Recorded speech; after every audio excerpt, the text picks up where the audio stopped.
Hey, welcome back. Guns and Gears here.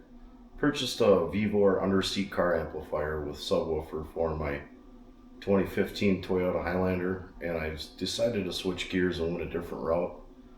But I am going to do a little unboxing video here, something new for us. Hope you enjoy it.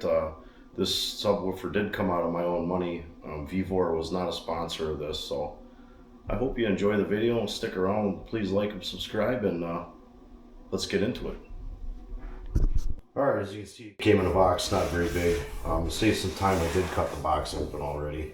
So, kind of hope you're not disappointed in that. Let's see what's all involved with this.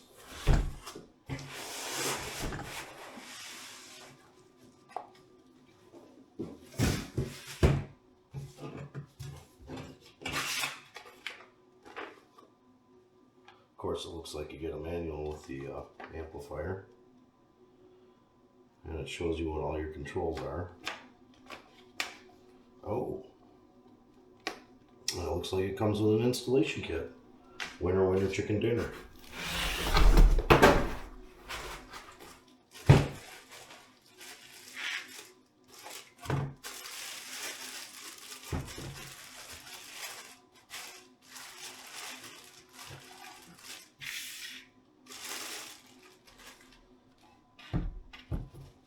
Now they did offer two different sizes.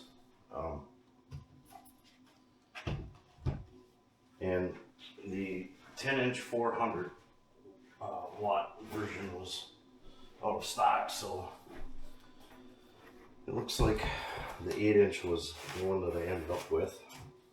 I don't remember honestly when I ordered this. I think it was 2 or 3 weeks ago. Let's see what all comes in here.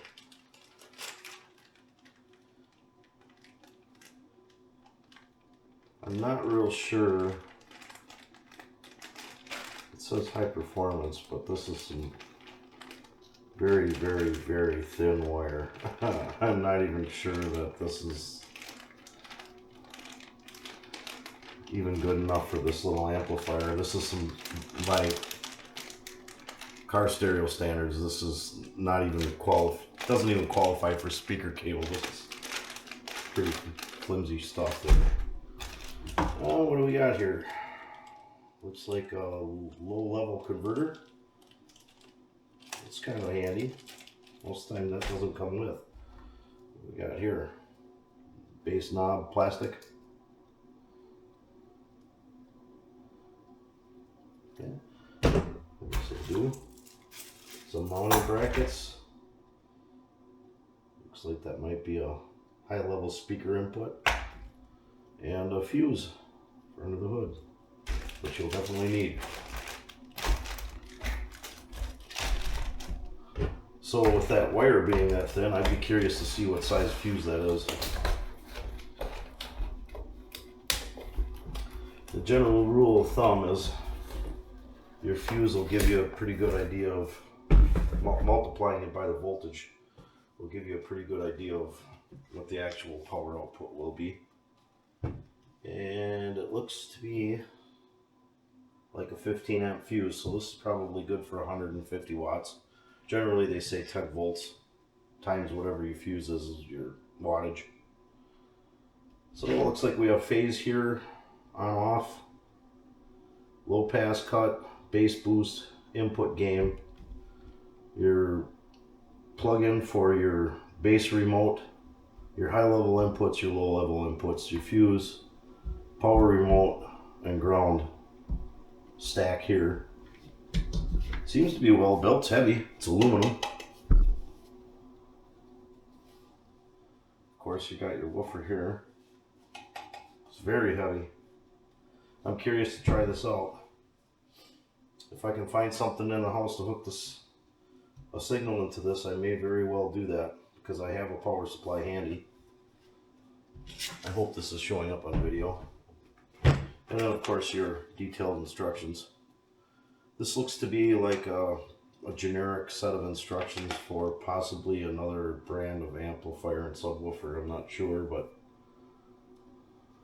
this pretty much explains your wiring layout for setting this up, and then your controls. So for a beginner, this is probably great, or like in my case, I just wanted to add a little low end to my existing setup, my factory setup in my Toyota, but as I said, I went a different route. So a friend of mine is interested in this, and we may install this in his Dodge pickup. I guess if that ever happens, maybe I could do a video on that in the future.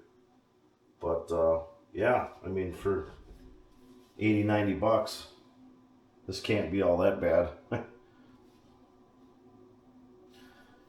Well, there it is. Anyway, hope you liked the video. Please like and subscribe. If you have any questions, please post those down below, and I'll answer them as fast as I possibly can.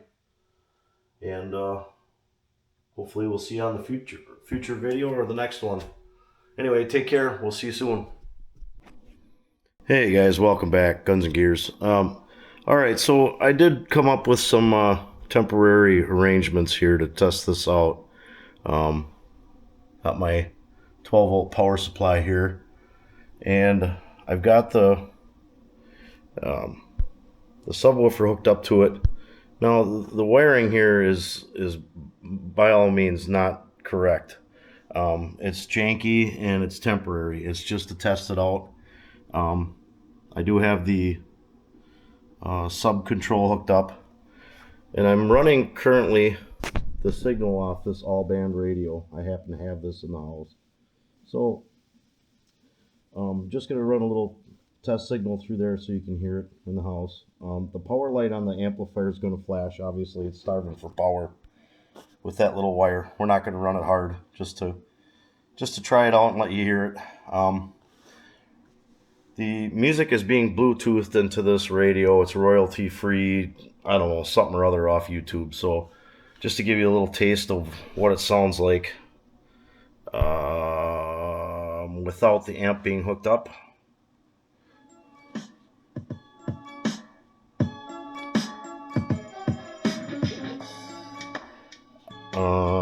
Let's see here. That's the bass all the way down.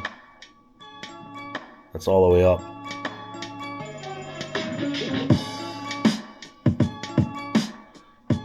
Not much.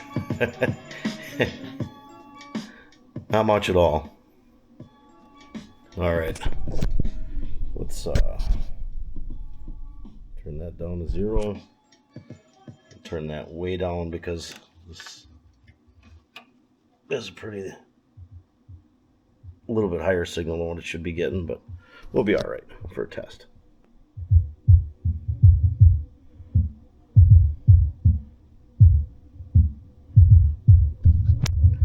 It's rattling the floor. I'm sure the neighbors downstairs don't like it, but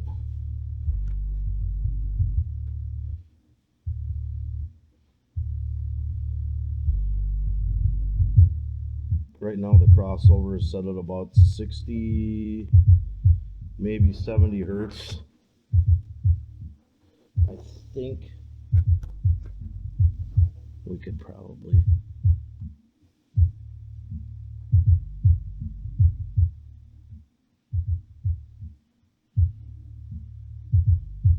just for test purposes.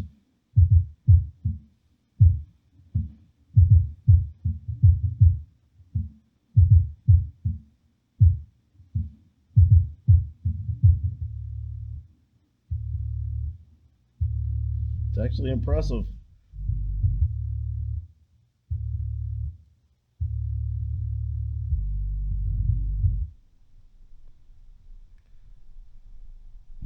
Alright, let's find something else and switch it up here a little bit. Alrighty, then continuing the test with another track here. Royalty free music, something with a little deeper note in it. Just gonna let this play a little bit and then we'll wrap this up. Right now we're going to run it off of here. There is bass playing in that. You just can't hear it. We'll plug this in.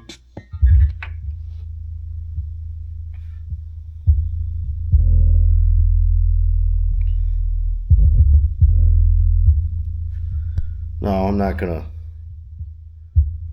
turn this up any louder. Obviously,